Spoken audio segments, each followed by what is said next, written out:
his favorite vase. She always says don't play ball in the house. Pork chops and applesauce. That's swell. Marcia. Hey, you guys. Oh, my nose! Welcome to Here's the Story, a Brady Bunch podcast. Hey, I'm not going to tear this thing apart. It's my favorite show. Episode 25, Lost Locket, Found Locket. Today is September 30th, 2021, and not only is it Barry Williams' 67th birthday, but it's the 53rd anniversary of the first day of filming the Brady Bunch pilot episode.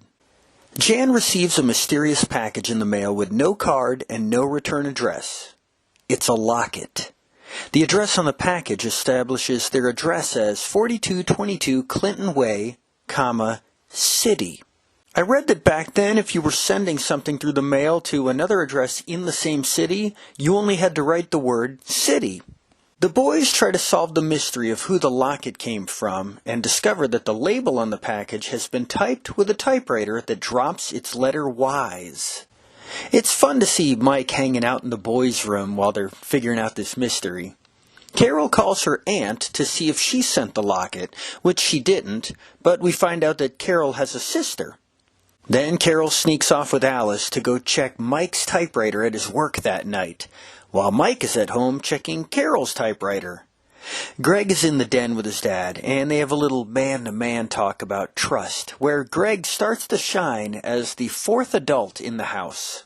When Mike and Carol are lying in bed that night, you can see that they both feel guilty about not trusting each other earlier. But before they can tell each other what they've been up to, Jan screams from her bed. Her locket is missing. Everyone searches the house from top to bottom, but it doesn't turn up. The next night, Peter and Greg decide to stage a reenactment of the previous night's events, and so everyone in the house does exactly what they were doing the night before. This triggers Jan's memory that she was looking out the window at the stars before bed, and that's where Mike finds the locket. It's hanging from the ivy outside the girls' bedroom window.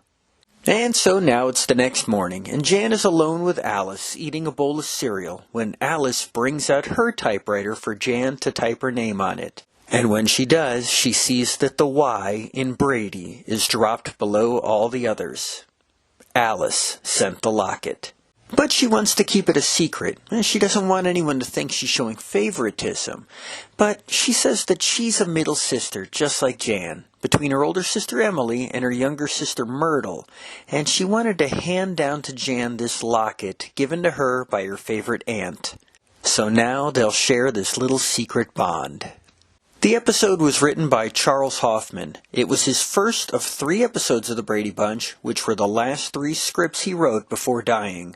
Previously, the only script he'd written for the TV series The Green Hornet was the only one where Bruce Lee's Kato had a kung fu death match. Or as Bruce called it, gung fu with a G. That was the pronunciation of the word and the way he spelled it on his business cards as a martial arts instructor. It wasn't called kung fu with a K until the David Carradine television series premiered. I bet you didn't know that. Charles Hoffman also wrote the 2-part episode of the Batman television series that guest starred the Green Hornet and Kato, where you get to see Bruce Lee fight Robin the Boy Wonder.